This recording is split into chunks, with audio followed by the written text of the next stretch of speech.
Est-ce qu'on peut être à la fois juge, juré et bourreau? Eh bien, c'est justement ce que nous allons voir ensemble avec...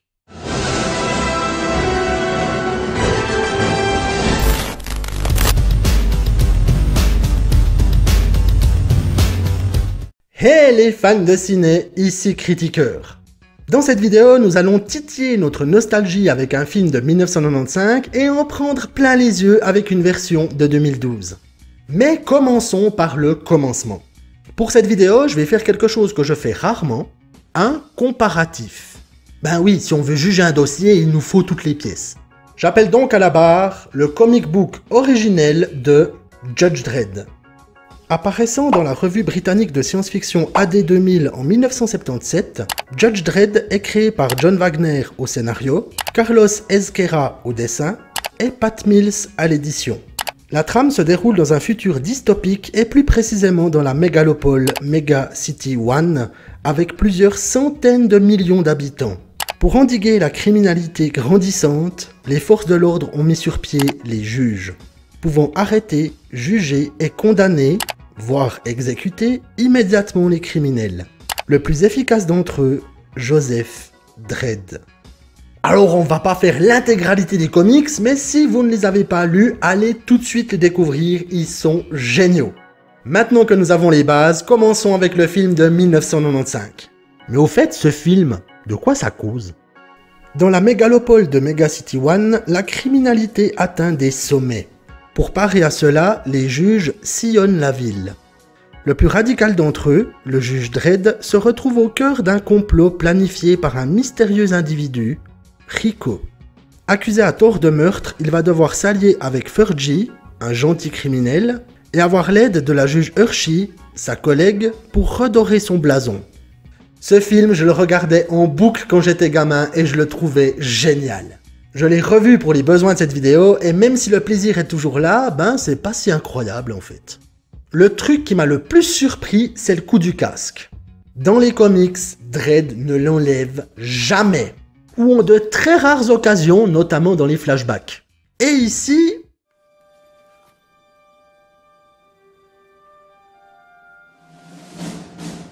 Ouh, il a tenu 15 minutes 30 secondes. Pour résumer, ben on est bien dans un film des années 90. Fusillade à tout va, quelques moments d'intrigue, gros robot qui dépote, méchant mégalomane, acolyte énervant et superstar du moment dans le rôle principal, Sylvester Stallone. Concernant l'acolyte en question, Fergie, interprété par Rob Schneider, je n'ai pas compté le nombre de fois où il appelait Dredd pendant le film.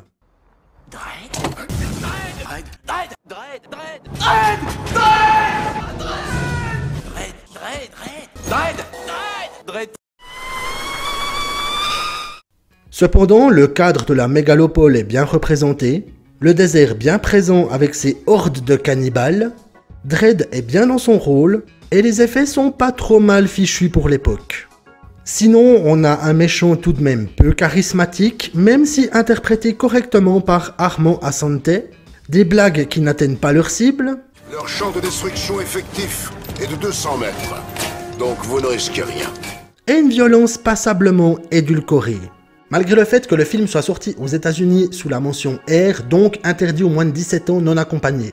Et pour info, le film est réalisé par Danny Cannon, qui signait son 3e long métrage et qui nous a offert plus tard, entre autres, Souviens-toi l'été dernier 2. Voilà. On suit cependant volontiers ce film qui sent bon les années 90 et qui nous plonge dans un action movie pur jus sans prise de tête. Mettons cela de côté et passons maintenant au second métrage, celui de 2012. Et ce film-là, il raconte quoi? Mega City One. Bon, on sait maintenant que c'est le bordel. Dans cette ville surpeuplée, les juges tentent de remettre un peu d'ordre. Alors que l'on vient de lui assigner une nouvelle recrue, le juge Dredd est appelé dans le gigantesque bloc de Peach Trees pour un triple homicide. Ce que les deux juges ne savent pas encore, c'est qu'ils vont se retrouver sur le territoire de Mama, une baronne de la drogue complètement désaxée.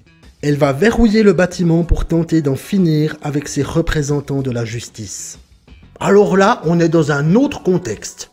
Le film est réalisé par Pete Travis, qui signe également son 3e long métrage, mais qui va prendre un angle différent. Pour résumer, nous avons une scène d'intro pour nous mettre dans le bain, la présentation de la recrue Anderson possédant des pouvoirs psychiques, le débarquement dans le bloc de Peachtrees, le début des emmerdes pour les deux juges, un festival de violence et de coups durs, et une confrontation finale bien badass. Ici, la violence est omniprésente et graphique. Nous avons des scènes visuellement bien fichues lors de la prise d'une drogue appelée slow-mo où tout va au ralenti. Dredd garde son casque et son interprète, l'excellent Karl Urban, est tout à fait taillé pour le rôle, restant stoïque tout en balançant quelques punchlines bien amenées. Vous risquez de regretter de ne pas avoir pris votre casque.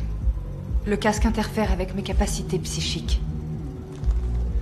Je pense qu'une balle risque d'interférer encore plus. Et l'antagoniste principal, Mama, tenue par Lena Headey, est à la fois sobre, complètement folle et représente un véritable danger.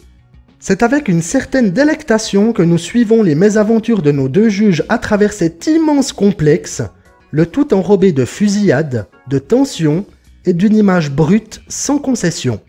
Maintenant que nous avons les deux métrages, passons à la suite.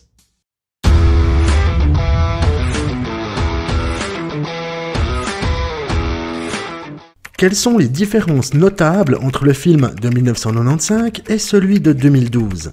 J'en ai noté 3. L'intention de sortie, le contexte temporel et la pertinence de fond. Premièrement, l'intention de sortie. Le métrage de 1995 a clairement été réalisé pour la hype des films d'action dans ces années-là avec une star connue en tête d'affiche. De toute façon, c'était soit Stallone, soit Schwarzenegger. Sorti en grande pompe, marketing à fond, l'idée était d'adapter les comics tout en faisant de la thune. Celui de 2012 a été présenté de manière plus feutrée en misant sur une adaptation plus brute du matériau d'origine. Cela lui a donc permis de conserver une rigueur créative permettant de se rapprocher plus violemment des comics. Deuxièmement, le contexte temporel. Entre 1995 et 2012, 17 ans se sont écoulés. Et ouais, je suis balèze en calcul. Cela a non seulement permis aux comics de continuer de paraître en donnant plus de contenu possible pour le second métrage, et également de changer les standards filmiques entre ces deux années. Les années 90 avec ses action movies pétaradants, et les années 2010 avec ses métrages nerveux et traités avec plus de sérieux. Et troisièmement, la pertinence de fond. Le film de 1995 nous présente l'histoire de Dredd, ses origines, ses liens avec Rico, son personnage en somme. Mega City One, on en voit quelques bribes, mais sur le fond, on s'en fout. On se focalise sur Dredd et son histoire, développant une origin story bien présentée, mais sans un réel contexte de fond. A noter que dans les comics, les origines de Dredd lui sont connues dès le départ, ce qui n'est pas le cas dans le film. Tandis que le film de 2012 s'attarde très peu sur le personnage en soi et nous dévoile plutôt le contexte dans lequel évolue ce dernier. Qui plus est, même si la problématique de la violence dans la société est soulevée dans le premier film, c'est dans le second que cela prend une nouvelle ampleur. La mission one-shot de Dredd et Anderson dans le bloc n'est qu'une infime partie de l'horreur qui se déroule dans toute la ville. On nous présente alors un minuscule morceau de contexte, qui plus est un sujet dont on parle régulièrement de nos jours, la hausse de la criminalité. Beaucoup plus parlant pour beaucoup plus de monde que simplement l'histoire d'un juge de ville qui découvre ses origines. Pour résumer, les deux films sont coupables d'être différents. L'un surfant sur le côté action 90s présentant l'origin story du personnage principal, l'autre s'appliquant à nous présenter un contexte sociétal violent avec comme guide le juge Dredd. Mais cela n'enlève pas que l'on peut apprécier les deux. Donc, pour répondre à la question, oui, nous pouvons être juges, jurés et bourreaux. C'est d'ailleurs ce que nous, spectateurs, nous faisons à chaque visionnage.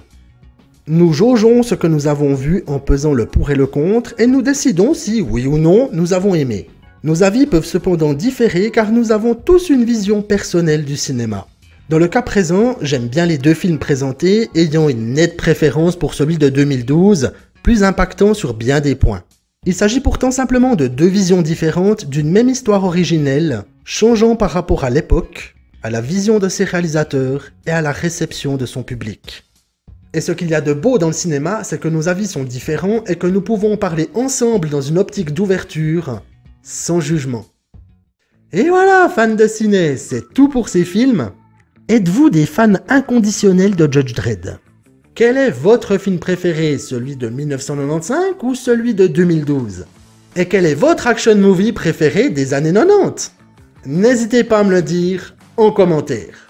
Jugez bon de me laisser un petit pouce bleu et de vous abonner à la chaîne si ce n'est pas encore fait. Et merci beaucoup pour votre soutien, nous sommes de plus en plus nombreux et ça fait vraiment plaisir. J'en profite pour souhaiter la bienvenue aux nouveaux abonnés. Vous allez voir, ici c'est sympa, on peut parler de films qui ne sont pas chiants et qui traitent du domaine juridique. Merci d'avoir regardé cette vidéo jusqu'au bout. C'était Critiqueur en direct du canapé. Je vous dis à très bientôt pour une nouvelle vidéo et bien entendu, bon visionnage. La loi, c'est moi. Et l'ordre. Ok, c'est toi la loi, c'est toi l'ordre, ok. Bon, calme.